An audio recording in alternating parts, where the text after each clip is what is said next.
If this system turns before it makes landfall, then it could bring farther impact. The entire state of North Carolina has been added.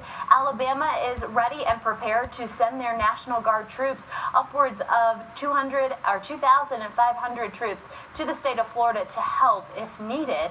And Orlando's airport, the international airport, is going to stop commercial flights as early as Monday morning to allow those workers to have time to prepare their families and evacuate if needed. So that way they're not putting their employees in harm's way.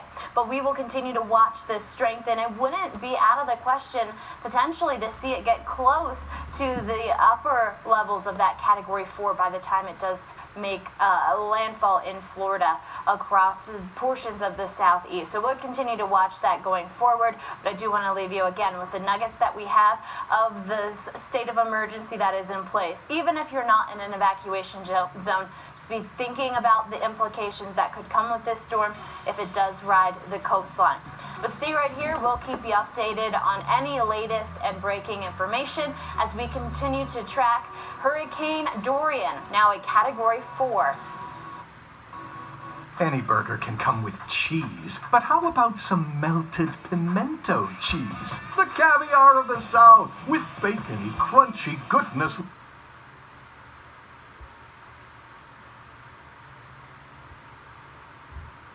Layer. Any burger can come with cheese, but how about some melted pimento cheese? The caviar of the South, with bacony, crunchy goodness layered on top. The Cheesy Crunch Burger, with fries or tots for $7.99 at Ruby Tuesday.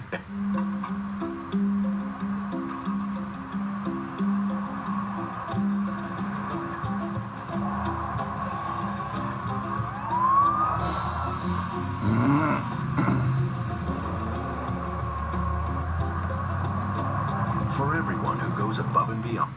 You're watching live coverage tonight of Hurricane Dorian. Good evening to you. I'm David Dutton from the Broadcast Center.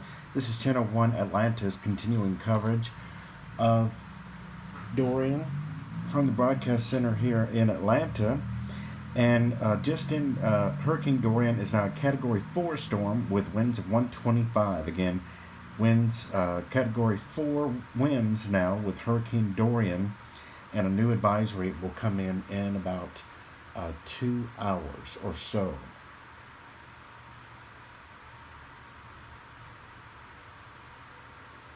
So we're going to continue to monitor this, and we're getting the most reliable sources from all over Florida, and including the very latest in video feeds, and we'll be bringing those to you. We'll be here exactly all weekend into your Monday night live 24/7. So stay with us and check back frequently for constant updates. Maximum winds of Dorian now 130, making it a Category 4 storm. The storm is now 400 miles east of the northwestern Bahamas. It is moving to the west-northwest at 10, and the pressure is now dropped to 950 millibars.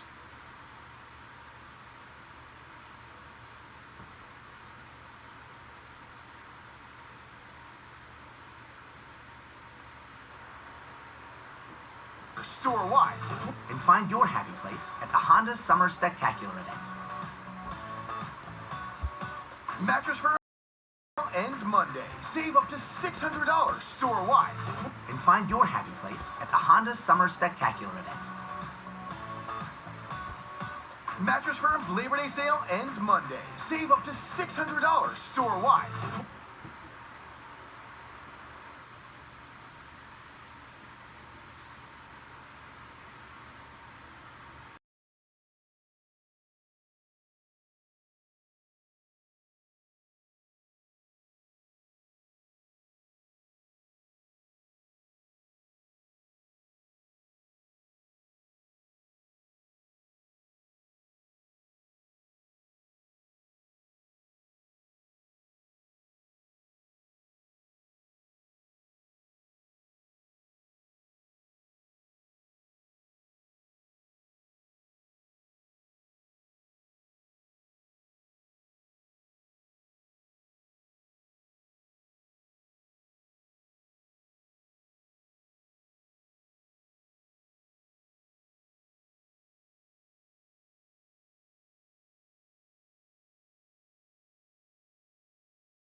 Well, up next, late breaking news coming in right now around Atlanta, America, and the world.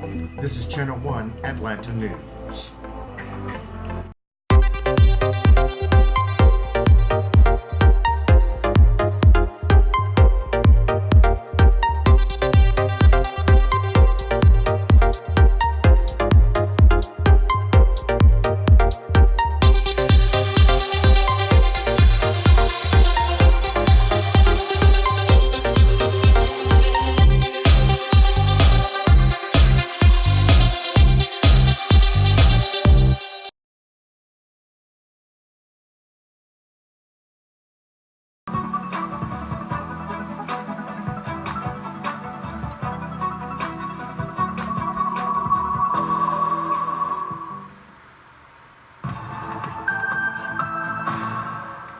Welcome into Weather Nation. We have some breaking updates for you regarding Hurricane Dorian, now a Category 4, winds sustained at 130 miles an hour right now with a pressure at 950 millibars. That is a drastic drop from the earlier update. It's just letting us know how quickly this storm is intensifying and could continue to strengthen under that Category 4 limit over the next several days before it eventually makes its way closer to the Bahamian Islands and Florida's east coast. Just as a refresher, the Saffir-Simpson scale goes from 1 to 5. 5 is where you don't want to be. That's the highest it can go. Last year when we had Michael come through, it was originally a 4, got upgraded to a 5 after a storm survey was done. But Chelsea, these are big changes to come out of a mere several-hour period, because that is down 20 millibars from 970 to 950. Right. And then the winds up from 115 now up to 130. Right, and we can definitely see a more defined eye. We've been seeing it more defined throughout the daytime hours today, and you can see that intense center of the storm at this hour. So why such a drastic change? Answer the hurricane hunters. They were just in, and they're in right now. And here, well, that's what they found there, but here's what they do to find that data. There are two teams of hurricane hunters, one comprised of U.S. Air Force flight crews and aircraft, and another from NOAA. So the Air Force WC-130J, its mission is primarily reconnaissance. Where is the storm? How strong is the storm? Where is the storm going? The main mission of the P-3, by contrast, is more science-related. They are going into the storm to investigate what makes these things tick, to improve computer models, develop new forecasting techniques, maybe test out new instruments. Major Nicole Mitchell is a weather officer. We're the ones that coordinate with the National Hurricane Center, see what storm or what area they need us to check out, go inside the storm, collect data along the way, and relay all of that almost live time right back to the Hurricane Center so that they can see not only how intense the storm is, but use all the data in the computer models to make a better forecast. All of these aircraft carry dropsondes, high-tech sensors that gather all types of data from the storm. Collecting wind speed, temperature, relative humidity, pressure, and all the other critical information that the Hurricane Center needs to adequately ingest information into the forecast models. Flight after flight, these hard-working crews do a job that can only be done one way, up close and personal, sending crucial data from the edge and the inside of every tropical storm and hurricane in the Atlantic Basin. For Weather Nation, I'm John Van Pelt. Now, our big thanks go out to all the hurricane hunters. And get this, earlier this week for Dorian, we had the first all-female flight. What a nice historic event. Always love to see that too. Hurricane Dorian, Category 4. So what changes now? Admittedly, it got to Hurricane 4 status earlier than predicted, but it was expected to get to Hurricane 4 status. So on one hand, this intensification, yes, it was expected. Dorian, still a rather small hurricane. Those 130-mile-an-hour winds, it's at one exact point small. Most of this is tropical storm force winds, which go about 110 miles out from the center. So, yes, it was expected. It came a little bit more quickly, but the winds are still expected to be 130 to 140 miles an hour, and it's at 130 now. So staying at Category 4, maybe even stronger. And what has changed today so far is this curve across Florida. Monday night, approaching Freeport, around Freeport in the Bahamas, and then slowing, almost stalling, then kind of moving up the coast. Notice how that line is right on the coastline. Earlier today was right about here. Those shift back